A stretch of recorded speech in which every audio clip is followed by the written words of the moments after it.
ওরে সাধন তত্ত্ব পরম তত্ত্ব সাধন তত্ত্ব পরম তত্ত্ব সাধন তত্ত্ব পরম তত্ত্ব তত্ত্ব জ্ঞানে বিজ্ঞানে জ্ঞানী যেখানে মানুষ বড় হয় জ্ঞানে রে মানুষ বড় হয় জ্ঞানে জ্ঞানী যেখানে সাধন তত্ত্ব পরম ওরে তত্ত্ব সাধন তত্ত্ব পরম তত্ত্ব সাধন তত্ত্ব পরম তত্ত্ব জ্ঞান বিজ্ঞানে জ্ঞানী যেখানে মানুষ বড় হয় জ্ঞানে রে মানুষ বড় হয় জ্ঞানে জ্ঞানী যেখানে ওরে সাধন তত্ত্ব পরম তত্ত্ব সাধন তত্ত্ব পরম তত্ত্ব তত্ত্ব জ্ঞানী বিজ্ঞানে জ্ঞানী যেখানে মানুষ বড় হয় জ্ঞানী জ্ঞানী যেখানে মানুষ বড় হয় জ্ঞানী জ্ঞানী যেখানে খুলিয়া দেখো আল কোরআন সাক্ষী তার সূরা লোকমান হেকিম অর্থ হইল জ্ঞানী হিকমতে বিজ্ঞান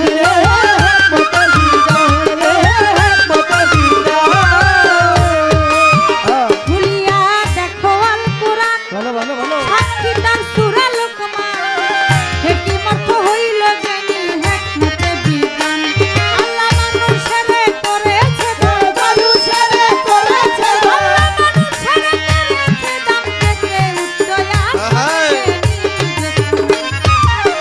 মানুষ বড় হয় জ্ঞানে রে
পাড়ায় আছেন যারা জ্ঞানী শ্রোতা তাই বাউল বিচার গান এইটা সবারে যাই কইয়া নীরবতা পালন করবেন শুনিবেন বসিয়া।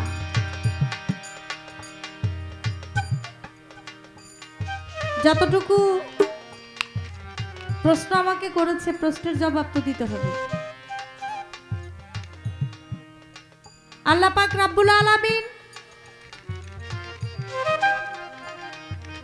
এই পৃথিবী সৃষ্টি করলেন। মানুষ সৃষ্টি করার আগে আল্লাহ আরো 4 জাতিকে সৃষ্টি করে দুনিয়ায় পাঠিয়েছিলেন। তারা মারামারি কাটাকাটি হানাহানি করে, এর জন্য আল্লাহ তাদেরকে ধ্বংস করে দিয়েছেন।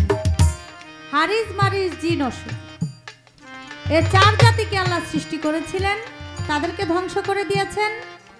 আল্লাহ ফেরেশতাদেরকে একত্রিত করে বললেন, এবার আমি মানুষ সৃষ্টি করে দুনিয়াতে পাঠাবো, তোমরা কি বলো? ফেরেশতারা বলে, আল্লাহ আপনার ইবাদত করার জন্য তো আমরাই যথেষ্ট, মানুষ সৃষ্টি করার কি দরকার? আল্লাহ বলছেন, হে আমার ফেরেশতাগণ, আমি যা বুঝি তোমরা তা বুঝো না। আমি মানুষ সৃষ্টি করব, মানুষের মধ্যে প্রেম দিব, ভালোবাসা দিব। একটা গান আপনারা শুনছেন না? ওরে মানুষ বানাইলো আল্লাহ প্রেমের কারণ, মানুষ বানাইলো আল্লাহ প্রেমের কারণ, প্রেমে ডুরি বান্ধরে মুর্শিদের শরণ, প্রেমে ডুরি বান্ধরে মুর্শিদের শরণ। ওরে মানুষ বানাইলো আল্লাহ প্রেমের কারণে, মানুষ বানাইলো আল্লাহ প্রেমের কারণে, প্রেমে ডুরি বান্ধরে মুর্শিদের শরণে, প্রেমে ডুরি বান্ধরে মুর্শিদের শরণে। নায়া ছিল আমার জমি, ওরে নায়া ছিল রাত্র আর দিন, নায়া ছিল আমরা যাবি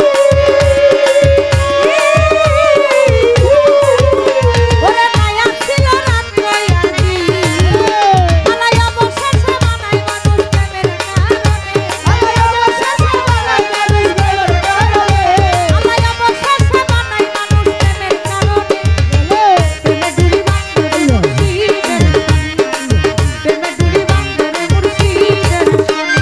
মানুষ বানাইলো আল্লাহ প্রেমের কারণে,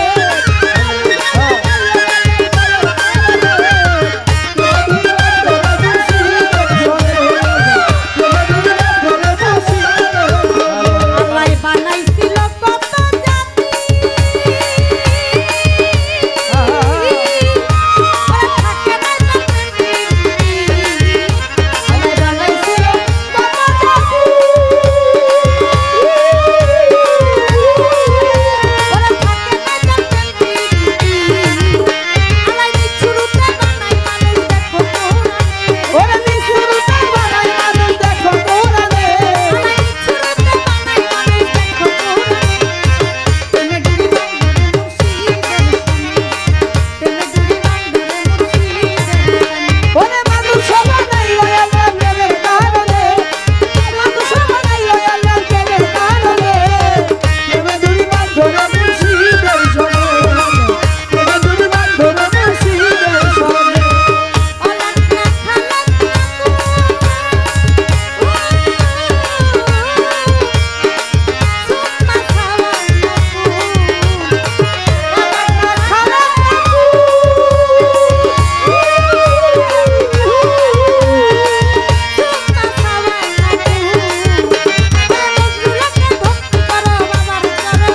ওরে নজরুলকে ভক্তি করো বাবার চরণে,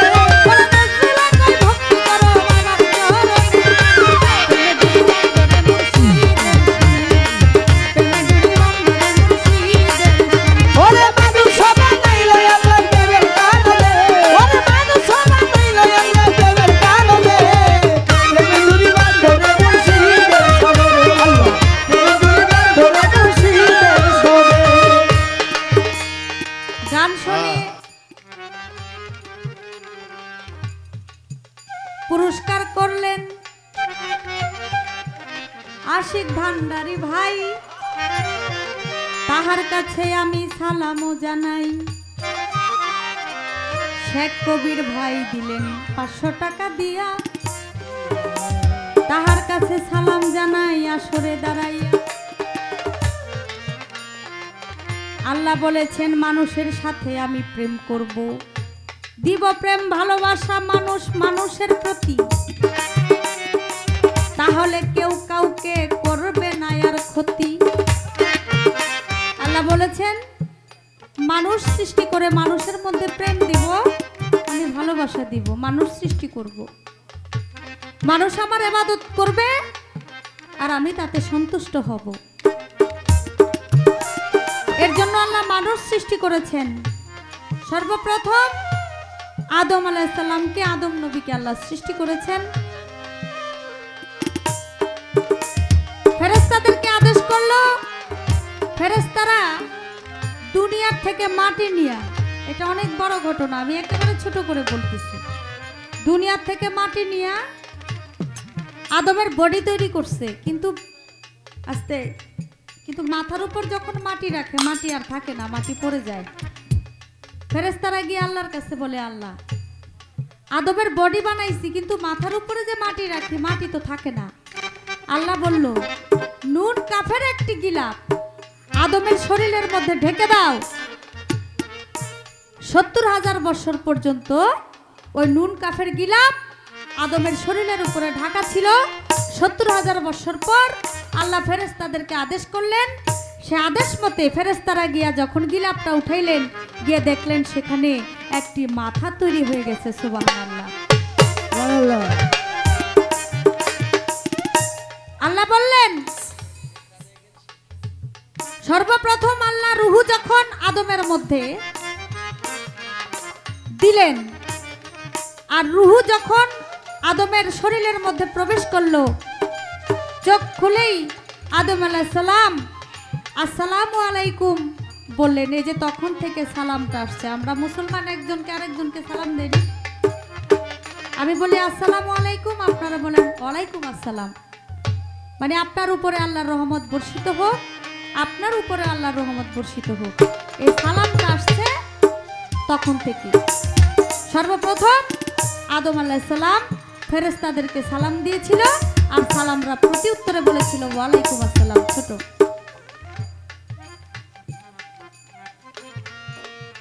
বলার পর আমার আল্লাহ বলেছিল আদমকে সেজদা করো, ফেরেশতাদেরকে বলেছিল, সবাই সেজদা করছে, একজনে করে নাই, তার নাম কি? মুকরমাবেদ। সে ছিল ৭০,০০০ ফেরেশতাদের মাস্টার। পৃথিবীর এমন কোনো জায়গা নাই যে জায়গায় মুকরমাবেদ সেজদা দেয় নাই। আল্লাহ তার ইবাদতে খুশি হয়ে তারে ফেরেশতাদের মাস্টার বানাইছিল, নাম ছিল তার মুকরমাবেদ। আর মুকরমাবেদ বলেছে, আমি আমার হাত ধরা যে আদম বানাইছি, মাটির আদম, সেই আদমকে আমি সেজদা দিতে পারবো না। তার মধ্যে অহংকার চলে আসলো। আল্লাহ বলল, আমি বলা সত্ত্বেও তুমি সেজদা দিলা না, আমার কথা তুমি রাখলা না, তুমি অন্যায় করেছো। তোমার গলে আজ থেকে পড়লো নান্নতের ত্বক, বিতাড়িত হয়ে গেল কি শয়তান। ফেরেশতা খাতার থেকে নাম কেটে তার হয়ে গেল শয়তান। এখন আদম আলাইহিস সালামকে বেহেশতের মধ্যে রাখলেন। বেহেশতের মধ্যে রাখার পর আদম আলাইহিস সালাম ঘোড়া লইয়া দৌড়াদৌড়ি করছে, এটা হলো প্রশ্ন।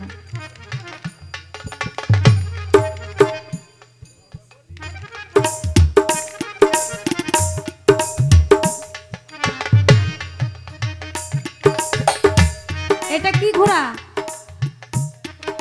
বেহেশতটা তো আর ছোট না, বেহেশতটা অনেক বড়। আল্লাহ আদম নবীকে বলছিল, তুমি বেহেশতে থাকবা, বেহেশতের ফল মূল খাবা,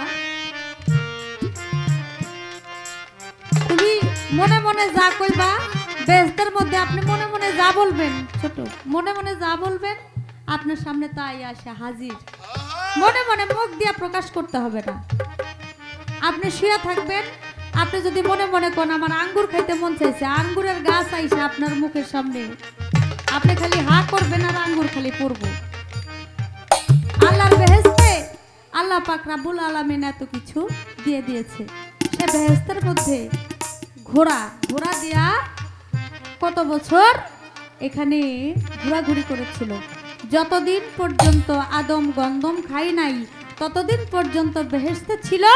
আর সে তার যখন মন চাইতো বেহেশতটা ঘুরতে, একটা ঘোড়া ইসা বেহেশতি ঘোড়া ইসা তাকে একটু ঘুরাইতো, তার সাথে সঙ্গ দিত। এই এছাড়া আর কোনো কথা নাই। আমি জবাব দিলাম।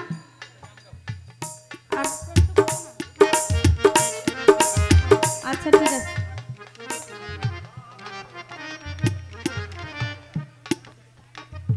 কেউ বলে প্রশ্ন করতে, কেউ বলে কইরেন।